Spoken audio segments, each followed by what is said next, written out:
கிறிஸ்துவில் பிரியமான மகிமை தொலைக்காட்சி நேயர்களே, மீண்டும் இந்த வாரத்திலே ஜெபத்தின் மகிமை என்கிற நிகழ்ச்சியின் மூலமாக உங்களை காண்பதிலே, உங்களோடு இணைந்து ஜெபிப்பதிலே மிகுந்த மகிழ்ச்சி அடைகிறோம்.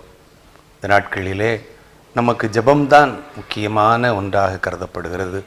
என்றால் உலகமெங்கும் பயங்கரமான ஒரு சூழ்நிலை, கொடிய வியாதிகளினாலே அவதிப்படுகிறதோடு உலகத்தை பயமுறுத்துகின்ற போர்க்கால சூழ்நிலைகளையும் நாம் பார்க்கின்றோம். 2ஆம் உலகப்போர் முடிந்து கொஞ்சம் அமைதி பெற்ற வேளையிலே 3ஆம் உலகப்போர் வந்துவிடுமோ என்ற ஒரு அச்சம் மக்களை தழுவியது போல இந்த நாட்களிலே உலகமே அதிர்ந்து கொண்டிருக்கிற போர்க்கால நடவடிக்கைகளையும் நாம் பார்க்கின்றோம். ஆகவே இந்த நாட்களிலே நாம் ஆண்டவருடைய பாதத்திலே அமர்ந்திருப்போம், ஜெபிப்போம். கர்த்தர் நம் மத்தியிலே பெரிய காரியங்களை செய்வார். இந்த நாளிலே நம் மத்தியிலே வந்திருக்கிற சகோதரர் நாட்களின் செய்திகளை நமக்கு அறிமுகப்படுத்துகிறார். நாம் செவி கொடுத்து கேட்போம், அதற்காக நாம் ஜெபிப்போம். கர்த்தர் பெரிய காரியங்களை செய்வார். ஏற்கனவே 10ஆம் தேதி நமக்கு முழு ஊரடங்கு அமல்படுத்தியிருக்காங்க. 10ஆம் தேதியிலேருந்து 24ஆம் தேதி வரை, சரி, 2 வாரத்துக்கு முதல் கட்டமாக அமல்படுத்தியிருக்காங்க. அதுலேயும் அந்த கொரோனா குறையலை. அதனால் நேற்று சட்டசபை கட்சி தலைவர்கள் கூட்டம் நேற்று தலைமைச் செயலகத்தில் நடந்திருக்கு. சரி, அதில் மக்கள் பழையபடியும் வெளியே போயிட்டு தான் இருக்காங்க, ஒரு அசால்ட்டாக தான் இருக்காங்க அப்படின்ட்டு தீவிரப்படுத்தப்படும் சொல்லியிருக்காங்க. அதனால் தேவையில்லாமல் யாரும் வெளியே வரக்கூடாது, அந்த மாதிரி நிறைய கட்டுப்பாடுகள் நிறைய விதிச்சிருக்காங்க. சரி, கொஞ்சம் தளர்வுகளும் கொடுத்தாங்க. முதல்ல பலசர கடைகள், காய்கறி கடைகள் மட்டும்தான் இருந்துச்சு. அப்புறம் டீ கடைகள் திறந்தாங்க, பழக்கடைகள், நாட்டு மருந்து கடைகள், இந்த மாதிரி எல்லாம் திறக்க சொல்லியிருந்தாங்க. சரி, இப்போ கொஞ்சம் தீவிர கட்டுப்பாடு கொண்டு வந்திருக்காங்க. தேவையில்லாமல் வந்தாங்கன்னா நடவடிக்கை எடுப்பாங்கன்னு சொல்லி காவல்துறையிலிருந்து கூட நேற்று அறிவிப்புலாம் கொடுத்துருக்காங்க. தேவையில்லாமல் யாரும் வாகனங்களை வெளியே சுற்றக்கூடாது, அந்த மாதிரி இதெல்லாம் சொல்லியிருக்காங்க. ஏன்னா கொரோனா ரொம்ப அதிகரிச்சுட்டே போகுது. ஆமாம், மக்களுக்கு முதல்ல பயம்தான் காரணம்.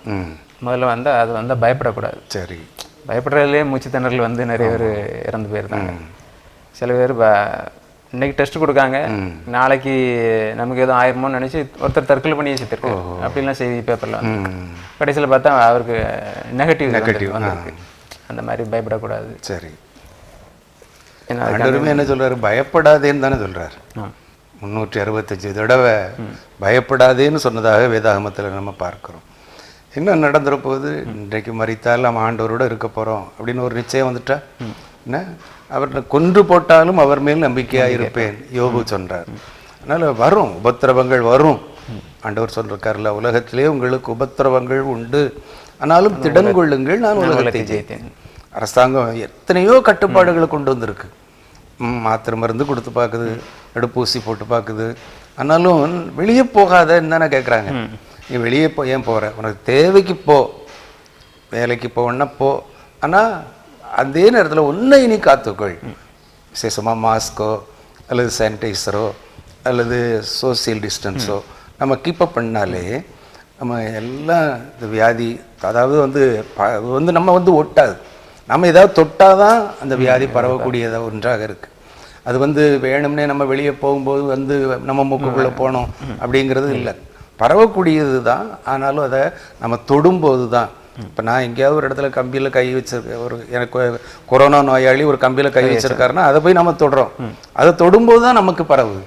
ஏன்னா கண்ணுக்கு தெரியாது கொரோனா இருக்கா இல்லையா, நமக்கு தெரியாது. அப்போ அவங்க சொல்கிறாங்க, நீ வெளியே போகாத, வீட்டுக்குள்ளேயே இரு. சரி, வெளியே போகிறதுனால உனக்கு மட்டும் இல்லை, அந்த நோயை யாருக்கும் கொடுத்துருத, வீட்டில் உள்ளவங்களுக்கும் நம்ம கொடுத்துருதோம். அதனால தான் அரசாங்கம் வெளியே போகாதப்பான்னு காலில் விழாத குறையாக கெஞ்சுறாங்க. அப்படியே நம்ம போனாலும் வந்தவொடனே கை கால் கழுவிடுங்க. ஆமாம், வீட்டில் வாசலில் ஒரு தண்ணியை ஒரு வாளியில் தண்ணியை வச்சு அதில் முடிஞ்சால் கொஞ்சம் வேப்பிலையோ ஏதோ போட்டு கெமிக்கல் அல்லது சானிடைசர் வச்சு நம்ம கை காலை கழுவிட்டு வீட்டுக்குள்ளே போகிறது ரொம்ப ரொம்ப ரொம்ப நமக்கு. ஒரு மருத்துவர் கூட சொல்லியிருக்காரு, வீட்டிலேருந்து வெளியே எப்போனாலும் விட்டு நம்ம வெளியே போயிட்டா திருப்பி வரும்போது ஒரு வெந்நில உப்பு போடணும், மஞ்சள், கிராம்பு இதெல்லாம் போட்டு கொஞ்சம் காய்ச்சி அதை கொப்பளிச்சிட்டு வெளியே போயிட்டு வந்தாலும் கொப்பளிச்சிட்டு உள்ள போனா ஒருவேளை நம்ம சுவாச உறுப்புகளுக்கு தானே இருந்தாலும் அது வெளியே வந்துடும். அந்த மாதிரி அந்த மாதிரி நல்ல முன்னாடி எச்சரிக்கை சொல்லத்தான் செய்கிறாங்க. நம்ம அதை கொஞ்சம் கடைப்பிடிக்கிறது. கை கழல்கள் வரை எவ்வளோ நேரம் ஆகிருப்போகுது. வீட்டு வாசலில் அந்த நாட்களில் வீட்டில் முன்னால் சாணத்தை வச்சு தெளிப்பாங்க. இன்னைக்கு சாண தெளிப்பு இருக்கா? இல்லை. ரெண்டாவது பிள்ளைகளுக்கு வேப்பிலை கொடுப்பாங்க, இஞ்சி கொடுப்பாங்க. இன்னைக்கு அது இருக்கா? இல்லை. நம்ம எல்லாமே மாத்திரை மருந்தில் சுகமாகும்னு நினைக்கிறோம். அதனால தான் இந்த வியாதிகளெல்லாம் இன்றைக்கு வைரஸ்னால் என்ன? அது ஒரு கிருமி தானே. அந்த கிருமி நாசினி வீடுகளை சுற்றி நம்ம தெளித்தோம்னா, வீட்டை நம்ம பாதுகாப்பாக வைத்திருந்தோம்னா இந்த மாதிரி வியாதிகள்லாம் நமக்கு வராது. அந்த நாட்களில் வீட்டில் சுண்ணாம்பு அடிப்போம். அது ஒரு கெமிக்கல். அப்போ அதில் கிருமிகள் வந்து பரவாது. இன்றைக்கி அப்படி இல்லை. நம்ம கவர்ச்சியான வண்ணமான பெயிண்ட் பண்ணுறோம். அதனாலேயும் வீடுகளில் பாதிப்பு வருது. ஃப்ரிட்ஜினால் பாதிப்பு இருக்குது. ஏசி வச்சுருக்குறோம், அதனால் பாதிப்பு இருக்குது. இப்படி நாமத்தான் எல்லாத்தையும் உண்டாக்கிக்கிட்டோம். இன்றைக்கி அரசாங்கம் இப்படி சொல்லுது இப்படின்னு சொல்லி நாம் வைத்து மார்பில் அடிச்சுக்கிட்டோம். அரசாங்கம் சொல்கிறத கேட்டு நடந்தோம்னா நமக்கு இந்த பாதிப்பு வராது. நம்ம மாத்திரை மருந்துக்காக க்யூவில் நிற்க வேண்டாம். ஆஸ்பத்திரிகளும் அவங்க என்ன செய்வாங்க? டாக்டர் எத்தனை பணம் நம்மகிட்ட பணம் இருக்கு, ஆனால் ஆஸ்பத்திரியில் இடம் இருக்கணுமே. அப்படிப்பட்ட ஒரு சூழ்நிலை. கடைசியில் பணமானா யாரும் வந்து பார்க்க முடியுதா? வர முடியாது. யாரையும் முகத்தை கூட பார்க்க முடியாது. போட்டு போய் நம்ம மரியாதையோடு அதை உள்ள வைக்க மாட்டாங்க. ரொம்ப கையில் பட்டாலே தீட்டு அப்படிங்கிற மாதிரி தூக்கி எரிஞ்சு போட்டுட்டு பார்க்காம அதை திரும்பி பார்க்காம போயிருந்தாங்க. அப்படிப்பட்ட ஒரு சூழ்நிலை வருது. இதை உணர்ந்து நம்ம அரசாங்கத்துக்கு கீழ்ப்படிந்து நடந்தால். இதில் நம்மள உத்தரப்பிரதேசத்தில் மிருக காட்சி சாலையில் ஒரு சிங்கத்துக்கு கூட கொரோனா வந்திருக்கு. அதை தனிமைப்படுத்தி இருக்கிறாங்களாம். அந்த சிங்கத்தை தனிமைப்படுத்தி வச்சிருக்கிறாங்க. அதே போல் கொரோனா வந்து பயத்தினால தற்கொலைகள் ஏராளம் நடக்குது.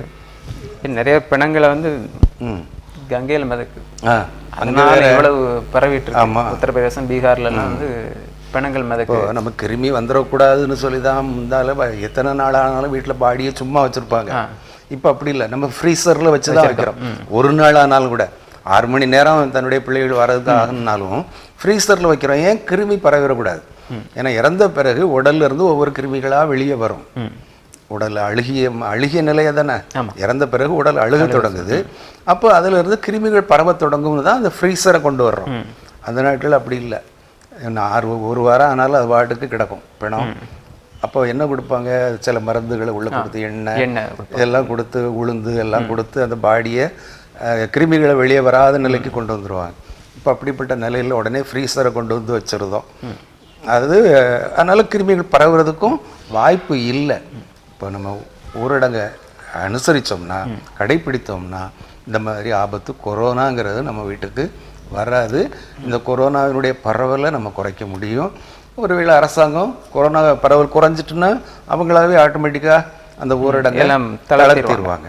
இப்போ நம்ம அரசாங்கத்துக்கு ஒத்துழைத்தால் ஆண்டவர் என்ன சொல்கிறாரு? ராயனுடையது ராயனுக்கும் தேவனுடையதே தேவனுக்கும் செலுத்துங்க. அப்போ நம்ம அரசாங்கம் சொல்கிறதுக்கு நம்ம கீழ்ப்படியணும். அரசாங்கம் சொல்கிறதுக்கு கீழ்ப்படிந்தோம்னா, சட்டத்திட்டங்களை நம்ம மதித்து நடந்தோம்னா நமக்கு ஆபத்து இல்லை. படிக்கட்டில் பயணம் செய்யாதே எழுதியிருக்கு. நம்ம படிக்கட்டில் நின்னோன்னா வர்ற ஆபத்து நமக்கு தானே. கையை வெளியே நீட்டாத, நம்ம கையை தூக்கி அதில் வச்சிடுறோம், கம்பியில் வச்சிடுறோம். எதிர வர வண்டிக்காரன் தட்டி போட்டு வருதான். அப்படிப்பட்ட சூழ்நிலைகள்லாம் வருது. கீழ்ப்படிதல் முக்கியமானது. இந்த ஊரடங்கு காலத்தில் அரசாங்கத்துக்கு நம்ம ஒத்துழைப்பு கொடுப்போம். நம்முடைய தேவாலயங்கள் கூட நிறைய அந்த ஆலயங்கள் சும்மா தான் இருக்குது. இப்போ வந்து நோயாளிகளை பராமரிக்கிறதுக்கு நிறைய நம்ம ஆலயங்களே கூட கொடுத்துருக்காங்க. அந்த மாதிரி நம்முடைய திருமணத்தில் கூட நூற்றாண்டு மண்டபத்தை கொடுத்துருக்காங்க. இப்படி பல இடங்கள்ல அப்படி கொடுத்துருக்காங்க. உதவுறாங்க எல்லாமே. நம்ம ஜெபிப்போம். நேசிக்கிற நல்ல ஆண்டவரே, பொல்லாத காலத்திலே பயமுறுத்துகின்ற காலங்களிலே நாங்கள் வாழ்ந்து கொண்டிருக்கிறோம். எங்கு பார்த்தாலும் கொரோனா கொரோனா கொரோனா. அந்த வார்த்தையை சொல்லுவதற்கு கூட இந்த நாட்களிலே பயமான ஒரு சூழலை, அது சொன்னாலேயே வியாதி வந்து விடுமோ என்கிற ஒரு அச்சமான ஒரு சூழ்நிலை இன்றைக்கு மனிதர்கள் மத்தியிலே ஆட்டி படைத்து கொண்டிருக்கிறது. நேற்று பார்த்தவர்கள் இன்று இல்லை என்கிற ஒரு சூழ்நிலையை பார்க்கிறோம். ஆண்டவரே, உலகம் எங்களை கைவிட்டாலும் நீர் கைவிடாத நேசர். எனக்கு அடைக்கலமாயிருக்கிற உன்னதமான கர்த்தரை உனக்கு தாவரமாக கொண்டாய். ஆகையால் பொல்லாப்பு உனக்கு நேரிடாது, வாதை உன் கூடாரத்தை அணுகாது என்று எங்களுக்கு தெளிவாக சொல்லியிருக்கிறீர். ஆம் ஆண்டவரே, நாங்கள் உம்மை பற்றி கொள்ளும் பொழுது அரசாங்கம் சொல்லுகிறது, வீடுகளிலே தனித்திரு விழித்திரு என்று சொல்லுகிறது. நீரும் அதைத்தான் சொல்லுகிறது, எழும்பி பிரகாசி, உன் ஒளி வந்தது என்று சொல்லியிருக்கிறீர். ஆண்டவரே, நாங்கள் வீடுகளிலே உட்கார்ந்து உம்மை தியானிக்கும் போது, உம்மை ஆராதிக்கும் போது, உம்முடைய வேத வசனங்களை சொல்லி ஜெபிக்கும்போது கர்த்தாவே, எங்களுக்கு நேரிடுகிற உபத்திரவங்கள் எல்லாம் எங்களை விட்டு அகன்று போகிறது. கர்த்தாவே, இந்த கொரோனா காலங்களிலே எத்தனையோ பேர் இப்படிப்பட்ட உதவி கரங்களை நீட்டிக்கொண்டிருக்கிறதை நாங்கள் பார்க்கிறோம். ஆண்டவரே, லேப்டாப்பு வாங்க வைத்திருந்த பணத்தை, சைக்கிள் வாங்க வைத்திருந்த பணத்தை எல்லாம் கொடுத்து ஆண்டவரே உதவிக்கரம் நீட்டுவது போல ஆண்டவரே இன்றைக்கு அநேகர் அதற்காக உதவி செய்து கொண்டிருக்கிறார்கள். ஆனாலும் கூட கர்த்தாவே, இந்த நோய் நொடிகள் இல்லாத ஒரு சூழ்நிலை இருந்தாலே, நோயற்ற வாழ்வே குறைவற்ற செல்வம் என்று நாங்கள் சொல்வது போல நோயில்லாத ஒரு சமுதாயமாக ஆண்டவரே, தமிழகமாக ஆண்டவரே, இந்தியாவாக காணப்பட நீர் உதவி செய்யும். உலகமே என்று இந்தியாவை ஆட்டி படைக்கிற நோய் என்ன நோய் என்று எங்களுக்கே தெரியாது என்று ஆச்சரியப்படக்கூடிய நிலையிலே அந்த நோய் பயங்கரமாக இருக்கிறது. இதை சாப்பிட்டால் குணமாகுமா, இப்படி சாப்பிடலாமா, இப்படி சாப்பிடலாமா என்று சொல்லி அநேகரும் பல சூழ்நிலைகளில் அலைமோதி கொண்டிருக்கிறார்கள். இயேசுவின் ரத்தம் ஜெயம். அன்றைக்கு ஆட்டுக்குட்டியின் ரத்தம் நிலைக்கால்களிலே பூசப்பட்ட வீடுகளிலே சங்காரத்தூதன் வராமல் கடந்து சென்றான் என்று நாங்கள் விசுவாசத்தோடு வாசித்திருக்கிறோம். அதே விசுவாசத்தை இந்த நாட்களிலே ஆண்டவரே உம்முடைய இரத்தத்தை நாங்கள் நிலைக்கால்களிலே பூசினவர்களாக, ஆண்டவரே உம்முடைய இரத்தத்தினால் கழுவப்பட்டவர்களாக நாங்கள் வாழ எங்களுக்கு நீர் உதவி செய்ய வேண்டும் என்று ஜெபிக்கிறோம். இந்த சூழ்நிலை அதிவிரைவில் எங்களை விட்டு, என்னுடைய தேசத்தை விட்டு, உலகத்தை விட்டு மறையட்டும் ஆண்டவரே.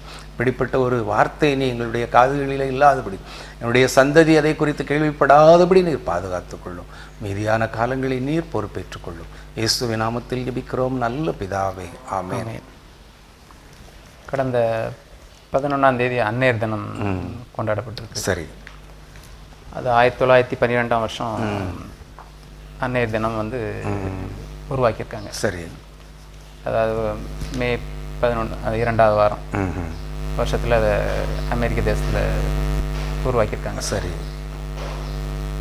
அன்னைங்கிறது முக்கியமானது. நம்ம எல்லாருமே தாயிட்டம் தான் வர்றோம். ஆமாம். தாய்ங்கிறது முக்கியமானது. ஆமாம். இன்னொரு வருத்தமான சம்பவம் என்னென்னா, வாடகை தாய்.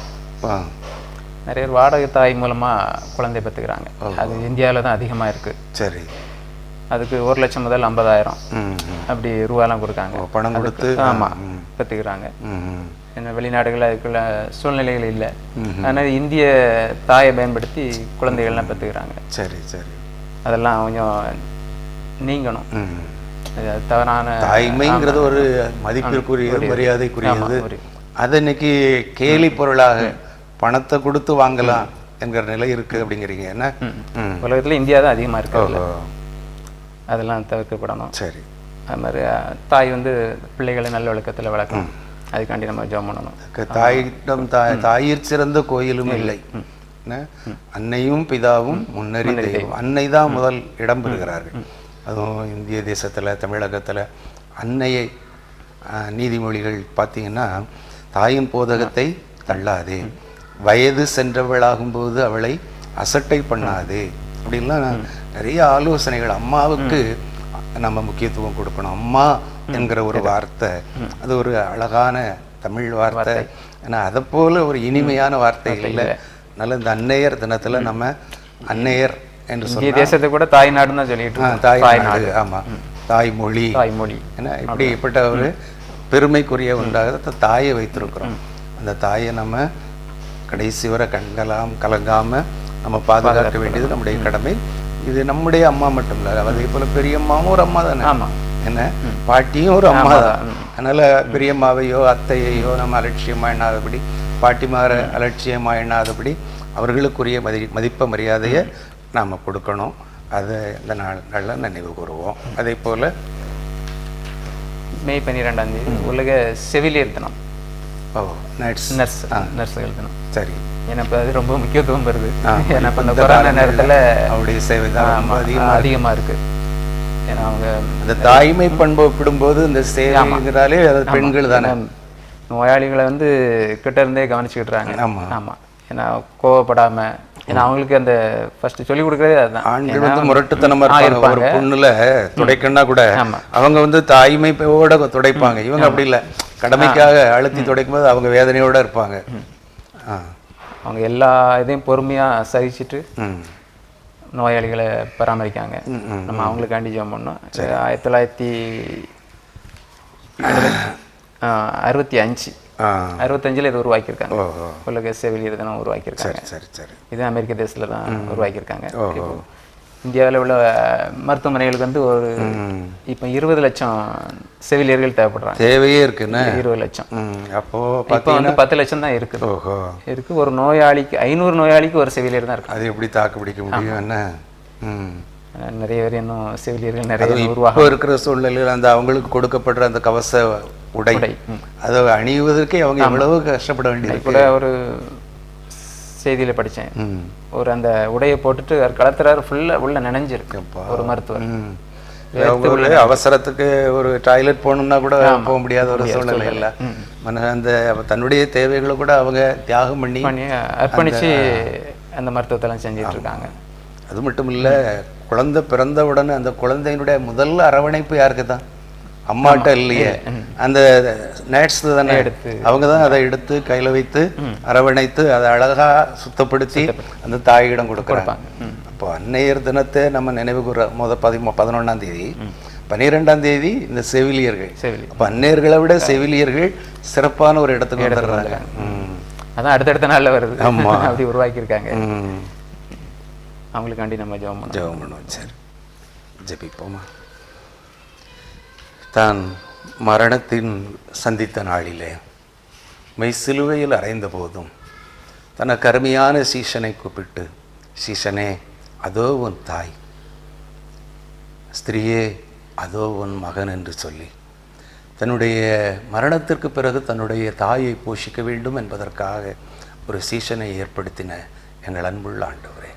மட்டுமல்ல, நோயாளிகளை தேடி சென்று சுகம் கொடுத்தீரே, திகையாதே கலங்காதே நான் உன்னோடு கூட இருக்கிறேன் என்று சொல்லி ஆற்றி தேற்றி அரவணைத்தீரே.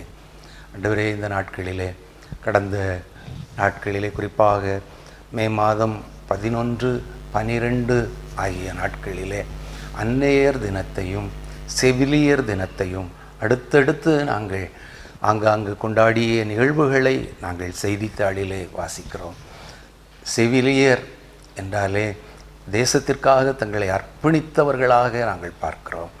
அவர்கள் வெண்ணுடை தரித்தவர்களாக, சமாதானத்தின் சின்னமாக மட்டுமல்ல, ஆபத்து காலத்தில் என்னை நோக்கி கூப்பிடு, நான் உன்னை விடுவிப்பேன், நீ என்னை மகிமைப்படுத்துவாய் என்று சொன்ன உம்முடைய வேத வாக்கியத்தின்படி சிஸ்டர் என்று ஒரு சொல்லி ஒரு நோயாளி கதறினால், எந்த நள்ளிரவு வேளையானாலும் தூக்கத்தில் இருந்தாலும் ஓடி வந்து அந்த நோயாளியை காக்கின்ற பொறுப்பு ஒரு அன்னையைப் போல இந்த சகோதரிகளை நீர் வைத்திருக்கிறீர். ஆண்டவரே, அதற்காக நன்றி சொல்கிறோம். அன்னையர்களுக்காக, பெற்றெடுத்த தாய்மார்களைப் போல இருக்கின்ற பெரியவர்களுக்காக, தாய்மையை கருவை சுமந்த பிள்ளைவர் பெற்றோருக்காக நாங்கள் ஜெபிக்கிறோம். கர்த்தாவே, எங்களுடைய தாய்மாரை ஆண்டவரே நாங்கள் அடிக்கடி நினைவு கூறுகிறவர்களாய், ஆண்டவரே அவர்களுக்காக எங்களால் செய்ய முடிந்ததை நாங்கள் செய்யத்தக்கதாக நீர் உதவி செய்ய வேண்டும் என்று ஜெபிக்கிறோம். இந்த நாட்களிலே குறிப்பாக இந்திய தேசத்திலே வாடகை தாய்மார் என்கிற ஒரு அவப்பெயர் காணப்படுகிறது ராஜா. பணத்திற்காக கருவை சுமக்கின்ற தாய்மார்களை நாங்கள் பார்க்கிறோம். இதற்கான தரகர்களை நாங்கள் பார்க்கிறோம். பணம் கிடைக்கும் என்பதற்காக இப்படிப்பட்ட நல்ல ஒரு தாய்மையை அவர்கள் விலை மதிப்புடைய ஒரு விலை பொருளாக அவர்கள் நினைத்து செயல்படுகிறார்கள். இப்படிப்பட்ட தரகர்கள் மாறட்டும், அந்த தாய்மார்கள் மனம் மாறட்டும் சுவாமி. அதே போல தாய்மார்களும் தங்களுடைய பிள்ளைகளை நடக்க வேண்டிய வழியிலே நடத்த நீர் உதவி செய்ய வேண்டும் என்று மன்றாடுகிறோம். கர்த்தாவே, தாய்மை என்பது ஆண்டவரே கிடைக்கக்கூடாத ஒன்று. அந்த தாய்மை இல்லை என்றால், அந்த தாய்மை அடையவில்லை என்றால் அவர்கள் சமுதாயத்தில் எத்தனையோ அவச்சொற்களை கேட்க வேண்டிய ஒரு சூழ்நிலையை நாங்கள் பார்க்கிறோம். அப்படிப்பட்ட அந்த தாய்மையை அடைந்த பெண்கள் நிச்சயமாக தன்னுடைய பிள்ளைகளை நல்ல வழியிலே நடத்தி செல்ல உம்முடைய சமூகத்திலே ஜெபிக்கிறோம் சுவாமி. அதே போல் இந்த நாட்களிலே இந்தியாவிலே கூட 20 லட்சம் செவிலியர்கள் தேவை என்று சொல்லி நாங்கள் செய்தித்தாளிலே பார்க்கிறோம். 500 நோயாளிகளுக்கு ஒரு செவிலியர் என்கிற நிலை மாறட்டும் சுவாமி. குறிப்பாக இந்த கொரோனா காலத்திலே அவர்கள் வீடுகளுக்கு சென்று தன்னுடைய குடும்பத்திற்கு செய்ய வேண்டிய சேவையை செய்ய முடியாதபடி, குடும்பத்திற்கு செய்ய வேண்டிய கடமைகளை நிறைவேற்ற முடியாதபடி ஆண்டவரே மேலும் மேலும் வேலைப்பழுவினால் கஷ்டப்பட்டு கொண்டிருக்கிறார்கள். அப்படிப்பட்ட அன்பு சகோதரிகளுக்காக நாங்கள் ஜெபிக்கிறோம். மருத்துவத்துறையிலே பணியாற்றுகிற ஒவ்வொரு சகோதரிகளுக்காக நாங்கள் ஜெபிக்கிறோம். ஒருவேளை அவர்கள் கடைநிலை தொழிலாளியாக கூட இருக்கலாம், சுத்தம் செய்கிறவர்களாக இருக்கலாம்.